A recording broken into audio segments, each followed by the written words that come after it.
because in today's market the films are being made based on इसका digital recovery इतना है, satellite इतना है. I just want to shake your hand on that. Fantastic. साल 2016 एक film release होती है दंगल। महज 70 करोड़ में बनी ये फिल्म कमाई करती है 2200 करोड़ की। वहीं साल 2012 में फिल्म आती है कहानी, लागत 8 करोड़ रुपए और कमाती है 104 करोड़ रुपए। साल 2010 में आई ऋतिक रोशन की फिल्म काइट्स 82 करोड़ में बनती है और कमाती है सिर्फ 47 करोड़, यानी टोटल फ्लॉप। क्या आपने कभी ये सोचा है कि रिसेंटली कुछ सालों में बड़ी से बड़ी मूवीज बॉक्स ऑफिस पे औंधे मुंह गिर रही हैं, लेकिन उतने ही फिल्मों के अनाउंसमेंट हर महीने हो रही हैं और फिल्में रिलीज भी हो रही हैं। लेकिन मजेदार बात तो ये है कि ये फिल्में भी घाटे में नहीं होती। ये सब कैसे होता है, आई होप आप सब जानना चाहते होंगे। तो आज के इस वीडियो में हम बताएंगे कि बॉलीवुड मूवीज पैसा कैसे कमाती हैं, जिसे हम आपको बॉलीवुड के बिजनेस मॉडल के जरिए समझाएंगे।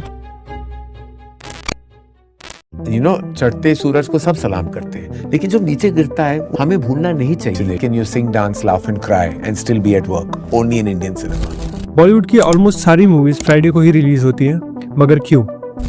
फ्राइडे को ही फिल्म क्यों रिलीज होती है? साफ शब्दों में कहा जाए तो ये पैसा कमाने की एक टेक्निक है, क्योंकि फ्राइडे, सैटरडे एंड संडे को लगभग सभी लोग फ्री रहते हैं और ज्यादातर लोग मूवीज देखने भी जाते हैं, और मूवी अपने रिलीज के इनिशियल डेज में ही ज्यादा पैसा कमाती है। जब एक मूवी बनती है तो बहुत सारे स्टेजेस से होकर गुजरती है और पैसा भी कमाती है, मगर कुछ मूवीज फ्लॉप भी हो जाती हैं। आज हम आपको बताएंगे कि एक मूवी कैसे बनती है और कैसे हिट या फ्लॉप कही जाती है।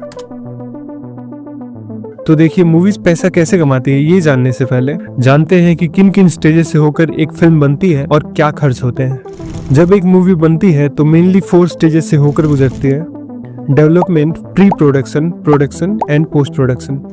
डेवलपमेंट मूवीज बनाने का फर्स्ट फेज, जिसमें मूवी की स्क्रिप्ट और डायलॉग्स वगैरह लिखे जाते हैं। कहा जाए तो मूवी बनाने का बेस डेवलपमेंट स्टेज ही है।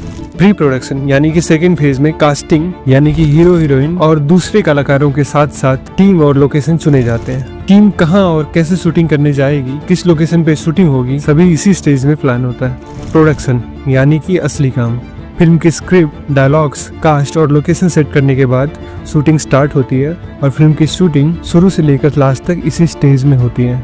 And last but not the least, post production. इस स्टेज में फिल्म की editing, visual effects, sound design and music पे काम होता है।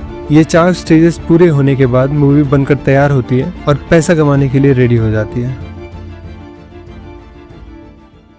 मुझे हमेशा लगता है कि cinema is always a director's and a writer's medium. So anything that anybody gets out of a film, मुझे लगता है the credit always goes to the director and the writer. Movie बनाने में जितना भी पैसा खर्च होता है, सारा का सारा पैसा प्रोड्यूसर पे करता है, जैसे कि हीरो हीरोइन की कास्टिंग, फिल्म की प्रोडक्शन और फिल्म से जुड़े सारे खर्च। अब आप सोच रहे होंगे कि अगर एक मूवी बनाने में 100 करोड़ का खर्च होता है तो प्रोड्यूसर इसे रिकवर कैसे करता होगा। तो देखिए, फिल्मों का बिजनेस मॉडल सप्लाई चेन पर काम करता है। इसमें भी 2 केसेस होते हैं। पहला जिसमें प्रोड्यूसर ही डिस्ट्रीब्यूटर होता है, जैसे कि Dharma productions, heroes now, YRF etcetera. ये सभी अपने फिल्म खुद ही डिस्ट्रीब्यूट करते हैं। और दूसरे केस में प्रोड्यूसर एक डिस्ट्रीब्यूटर को अपनी मूवीज बेच देता है और वहां से अपना प्रॉफिट निकाल लेता है। इस केस में प्रोड्यूसर तभी प्रॉफिट में आ जाता है और अब जो काम करना होता है, यानी कि मूवी हिट करवाना, वो सब डिस्ट्रीब्यूटर के हाथ में होता है। अब चलिए बात करते हैं इसी दूसरे केस के बारे में। जब कोई डिस्ट्रीब्यूटर कोई मूवी खरीदता है तो कैसे मूवी हिट करना है, ज्यादा से ज्यादा मूवीज के बारे में लोगों को कैसे बताना है, इसी पर काम करता है। मूवी खरीदने के बाद डिस्ट्रीब्यूटर कुछ पैसे मार्केटिंग, प्रमोशंस और एडवर्टाइजिंग में खर्च करता है। ये सब मिलाकर मूवी का कुल बजट निकालता है कि मूवी कितने में बनी है। फॉर एग्जाम्पल, एक मूवी अगर 100 करोड़ में बनी है और प्रोड्यूसर उसे 150 करोड़ में डिस्ट्रीब्यूटर को बेचता है और डिस्ट्रीब्यूटर ने मार्केटिंग में 20 करोड़ खर्च किया और प्रमोशन में 10 करोड़, तो अब इस मूवी का कुल बजट 180 करोड़ हो गया, यानी मूवी कुल 180 करोड़ में बनकर तैयार हुई है। अब ये मूवी अगर 180 करोड़ से ज्यादा कमाई करती है तो हिट कहलाएगी, वरना फ्लॉप। अब जानते हैं कि आखिर डिस्ट्रीब्यूटर पैसा कैसे कमाते हैं। वैसे देखा जाए तो डिस्ट्रीब्यूटर बहुत ही सारे तरीकों से पैसा कमाते हैं। सबसे पहले सैटेलाइट राइट्स से अच्छा खासा पैसा कमाते हैं। सैटेलाइट राइट्स मतलब ये होता है कि रिलीज के बाद फिल्म सबसे पहले किस चैनल पर दिखाई जाएगी। उसके बाद म्यूजिक राइट्स, मूवी के गाने या डायलॉग्स हिट हुए तो कॉलर ट्यून लगाने के राइट्स से भी अच्छा खासा अमाउंट निकल आता है। उसके बाद मूवीज को थिएटर्स में रिलीज किया जाता है।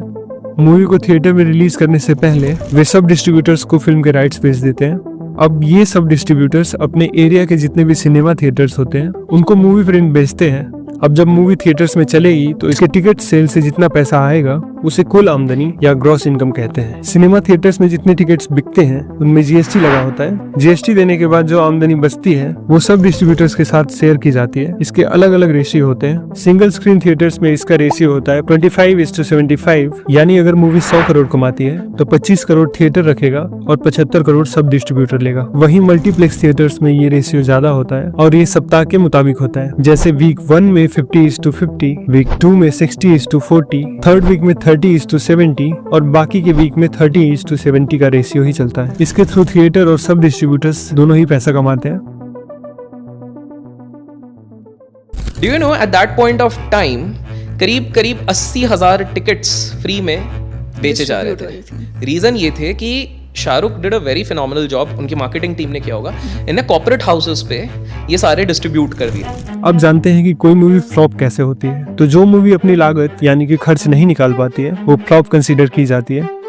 जैसे पहले वाले एग्जाम्पल के हिसाब से एक मूवी का कुल खर्च 180 करोड़ है। मान लीजिए कि जब ये मूवी रिलीज हुई तो उसका पूरा कलेक्शन 170 करोड़ हुआ, यानी कि 10 करोड़ का घाटा हुआ डिस्ट्रीब्यूटर को, तो वो मूवी एक फ्लॉप कही जाएगी।